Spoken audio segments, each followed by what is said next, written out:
బాగుందా? దీనికి డబ్బులు నేను ఇస్తాను. ఆహా, ఇప్పుడు ఇలా దాచుకోవాల్సిన అవసరం లేదు. అవునా? మరి Malabar golden diamonds golden Bloom plan తో మీ సౌకర్యానికి తగ్గట్టుగా ప్రతి నెల చెల్లించొచ్చు. 11 నెలల తర్వాత అంతవరకు మీరు జమ చేసుకున్న డబ్బుతో బంగారం తీసుకోవచ్చు. 18% వరకు తరుగు ఛార్జీలు చెల్లించాల్సిన అవసరం కూడా లేదు. మరి ఇప్పుడు ఏం చేద్దాం? అంకుల్, ఒక గోల్డెన్ బ్లూమ్ ప్యాక్ చేయండి. నా కుటుంబం, నా సంబరం, నా మలబార్. నమస్తే, పీనే న్యూస్కు స్వాగతం. రామతీర్థం జలాశయాన్ని కలెక్టర్ తమీం అన్సారియా సందర్శించారు. ఈ సందర్భంగా ఇంటేక్ వెల్ పంప్ హౌస్ ను పరిశీలించారు. జలాశయంలో నీటి లభ్యత, నీటి సరఫరా తదితర అంశాలను ఇరిగేషన్ శాఖ అధికారులు కలెక్టర్కు వివరించారు. అడుగంటిన జలాశయానికి సాగర్ జలాలు సోమవారం సాయంత్రానికి చేరుకుంటాయని వారు చెప్పారు. జలాశయం గురించి సవివరంగా కలెక్టర్ అధికారులు అడిగి తెలుసుకున్నారు. ఈ కార్యక్రమంలో RWS SE Mardan Ali, irrigation SE Muralikrishna, project SE Abbur Ali, engineering అధికారులు పాల్గొన్నారు.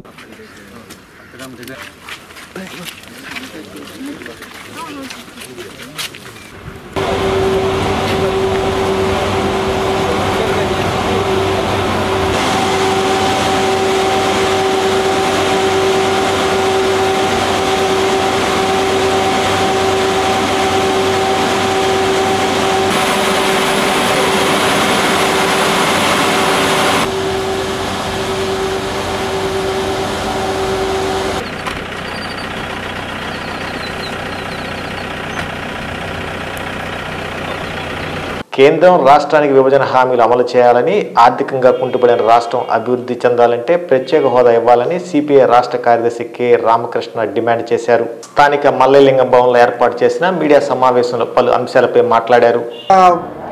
పదే ఢిల్లీకి పోతా ఉన్నాడు. దాన్నే మేమే తప్పు పట్టడంలే. ఎందుకంటే ప్రభుత్వం అన్న తర్వాత కేంద్ర ప్రభుత్వం సహకారం కోరడానికి మీరు ముందుకు పోతున్నారనే విషయాన్ని మేము అర్థం చేసుకోగలం. కానీ మేము ఒకటేమంటే, నీవు అరకొర చర్యల ద్వారా ఈ రాష్ట్రము ఈ ఆర్థిక పరిస్థితి మెరుగుపడే పరిస్థితి లేదు. ఎందుకంటే ఇవాళ అవునన్నా కాదన్నా ఈ రాష్ట్రానికి 14 లక్షల కోట్ల రూపాయలు అప్పు ఉందని మీరే చెప్తున్నారు. తర్వాత ఇవాళ అప్పు పుట్టే పరిస్థితి కూడా లేదు.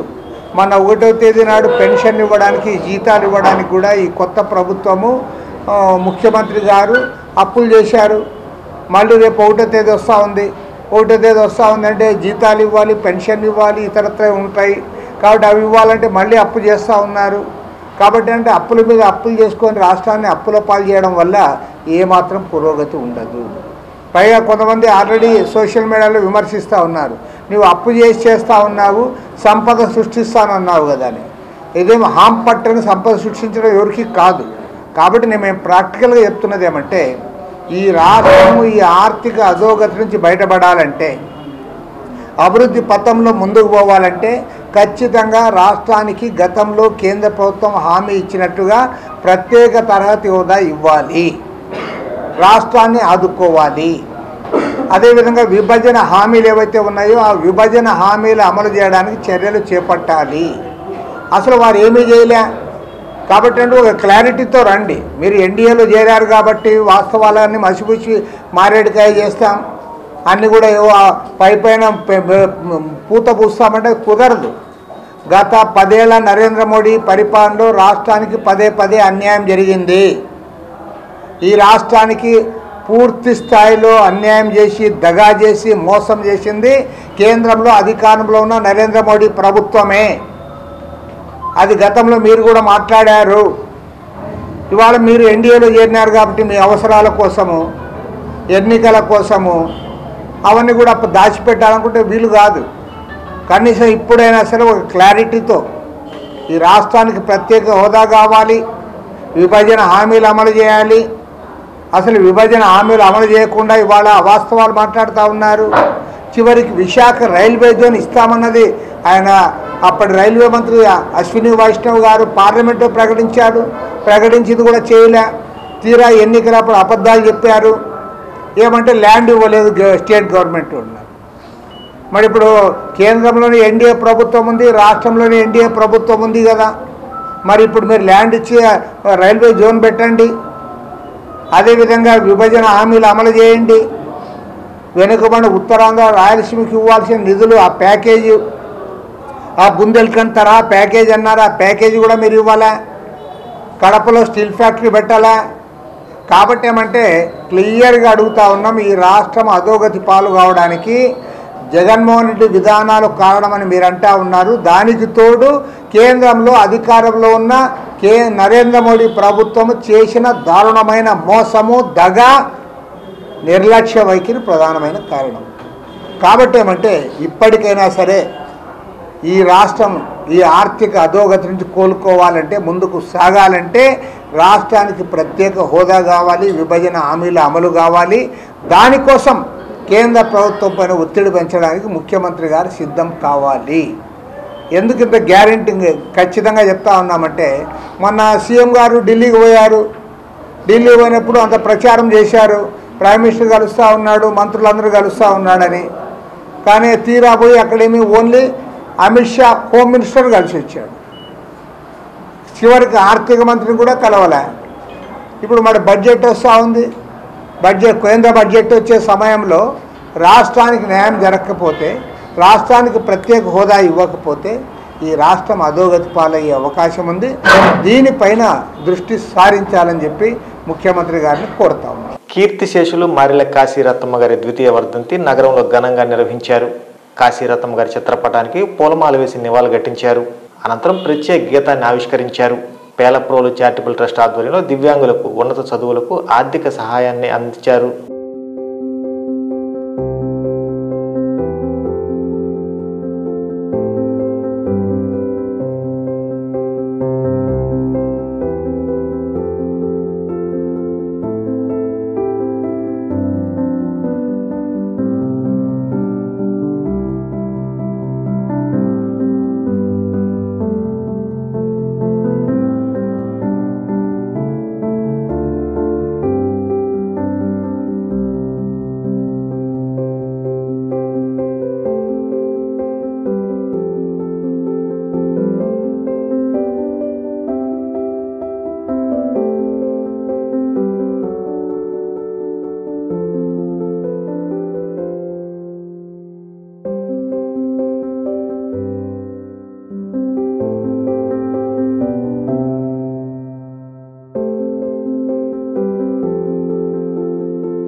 మధురమైన అమ్మ పదం మించినే ఉన్నది, ఆ అమ్మ కన్న విశ్వమందు గొప్పదే ఉన్నది.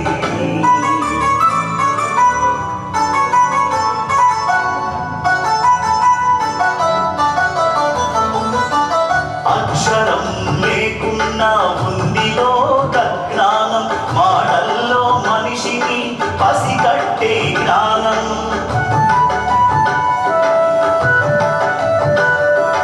అక్షరం లేకున్నా ఉందిలో జ్ఞానం, మాటల్లో మనిషిని పసిగట్టే జ్ఞానం.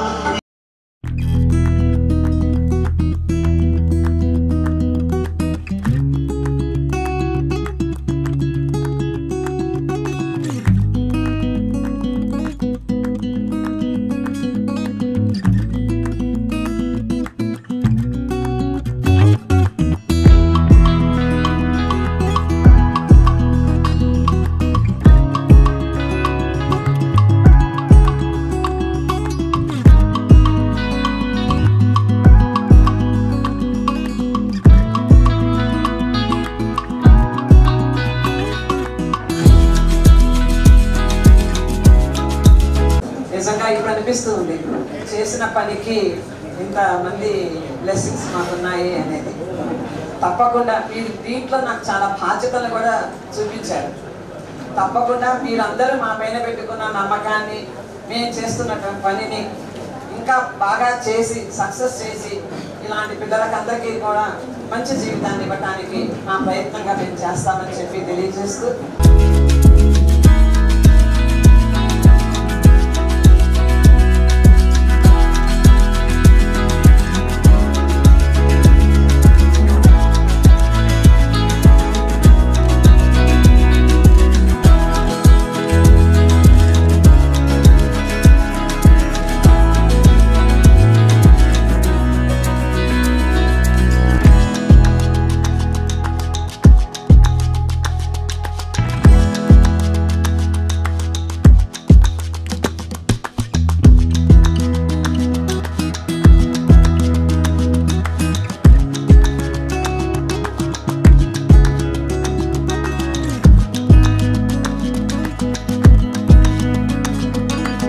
చేమకుర్తి పట్టణంలోని అంబేద్కర్ బాలికల గురుకులం విద్యాలయాన్ని కలెక్టర్ అన్సారీ ఆకస్మిక తనిఖీ చేశారు. బాలికల అడ్మిషన్ వివరాలు, హాజరును పరిశీలించారు. వంట సరుకుల నాణ్యత, భోజనం రుచి, కిచెన్లో పరిశుభ్రత, వండిన ఆహారాన్ని స్వయంగా పరిశీలించారు. మెనూను చెక్ చేశారు. తదుపరి విద్యార్థులతో కలెక్టర్ ముఖాముఖి మాట్లాడారు. ప్రభుత్వం పంపిణీ చేసిన పాఠ్యపుస్తకాలు, రాత పుస్తకాలు, కిట్లు, యూనిఫామ్ అందాయా లేదని ప్రశ్నించారు. నాణ్యమైన విద్యతో పాటు పౌష్టికాహార భోజనాన్ని విద్యార్థులకు అందించడంతో పాటు వ్యక్తిగత పరిశుభ్రతపై అవగాహన కల్పించాలని ప్రిన్సిపల్ను ఆదేశించారు. కలెక్టర్ వెంట తహసీల్దార్ సురేష్, కమిషనర్ ఈశ్వర్రాజు తదితరులు పాల్గొన్నారు.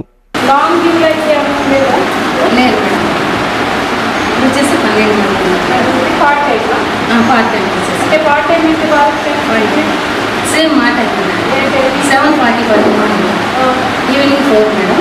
తర్వాత 7:30కి స్టడీ అవ్వాలి. కూర్చోడానికి మేడం అందరితో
ఇది జూలై మంత్.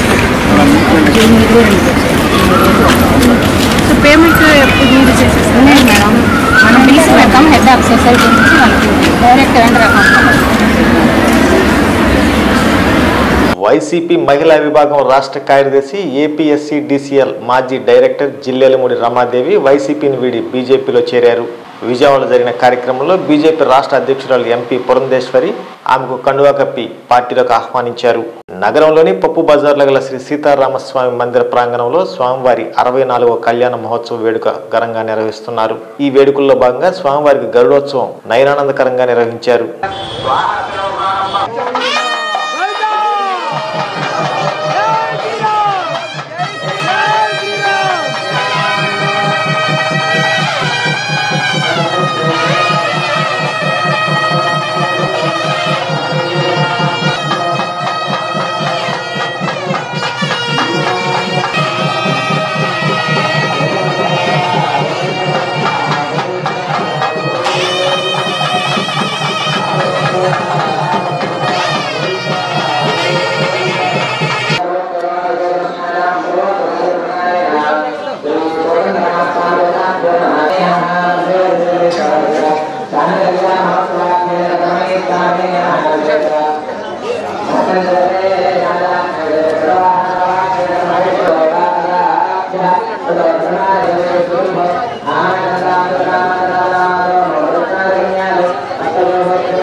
ఈ వార్తలు సమాప్తం.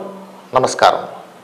గుండె సంరక్షణ కోసం మరింత జాగ్రత్త తీసుకోవడం అవసరం. ప్రకాశం, నెల్లూరు, కర్నూలు జిల్లాల్లో తొలిసారిగా ఆస్టర్ రమేష్ హాస్పిటల్స్ ఒంగోలులో అత్యాధునిక 160 స్లైడ్స్ UCT780 స్కానర్ అందుబాటులోకి తెచ్చాయి. Computerised tomography, coronary angiography, CTCA దీనివల్ల సాధ్యమవుతుంది. CTCA పరీక్ష వల్ల గుండెకు రక్త సరఫరా చేసే కరోనరీ ఆర్టరీస్ కి జబ్బు చేసిందేమో తెలుసుకోవచ్చు.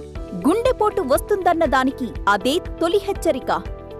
ఇతర పరీక్షలతో పోలిస్తే ఈ ఆధునిక పరీక్ష వల్ల ఎన్నో ఉపయోగాలున్నాయి. అసలు సమస్యని కరెక్ట్గా తెలుసుకుని తగిన వైద్యం చేసే వీలుంటుంది. గుండెకు సంబంధించిన ఏ సమస్య ఉన్నా ఆస్టర్ రమేష్ హాస్పిటల్స్ మీకు కొండంత అండ. మీరు పూర్తిగా విశ్వసించదగ్గ అత్యాధునిక ఆసుపత్రి ఇది.